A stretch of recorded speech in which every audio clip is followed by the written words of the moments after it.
I am shaping culture by coming home with energy to help teach my children and doing family devotions at night. I'm shaping culture by bringing my family to worship on Sunday and by worshiping God faithfully. I shape culture by leading the individuals I get to work with in a way that is true, upright, and good before God. One of the most powerful ways that we together as Joe and Jen shape culture is our home. My name is Nick Hyde. My name is Christine Cohen. Caleb Trotter. Jesse Trotter. Joe Carlson. Jen Carlson. Mike Church. Catherine Church. Valerie Abraham. I graduated from NSA in 2007. In 2009. 2005. 2009. In 2012. 2005. 2007. 2015.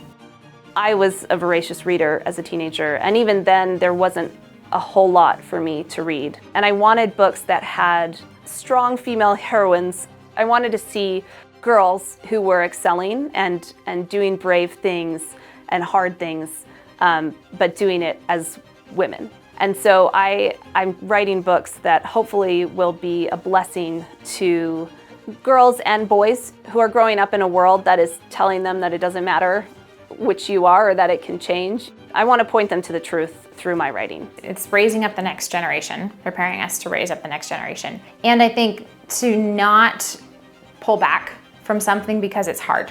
So you're raising up kids who are hard workers, not soft. So I think there's a lot with NSA culture shaping, being willing to do what's in front of you, but being able to do it with excellence and see a broader picture for it, and also see a way to do it better than maybe it has been done. As a family, we're trying to not only build culture, right, but raise culture shapers.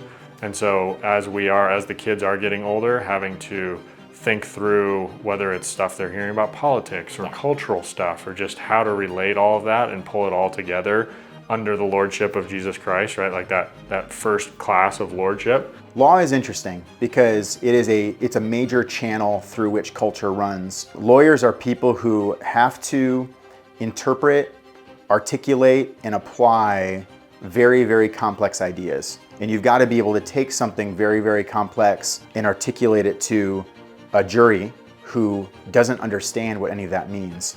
What you're doing in culture is trying to do the same thing. You may be taking complex ideas about scripture, complex ideas about living, and trying to get it boiled down to a very, very specific idea. I think that shaping culture is something that it happens the most effectively when we're not thinking too consciously about it. It's almost like it's the byproduct of pursuing truth, goodness, and beauty in our lives and having a vision for what we want to achieve in this life, whatever God has laid out for us that we have the opportunity to pursue.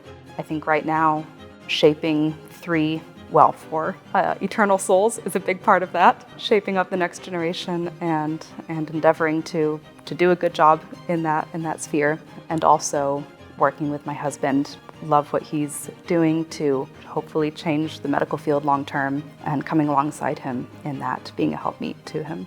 When they walk into your home, what does it feel like? Do they get a whiff of heaven, a whiff of glory, a whiff of Christ? Our homes are not our own. And how is our home a tool that we can use to bless others and point others to Christ? And when you do that, you are shaping culture, you're building culture. You're presenting them with a lifestyle, and you're teaching them how to think about life and how to think about their life in subjection to the lordship of Christ.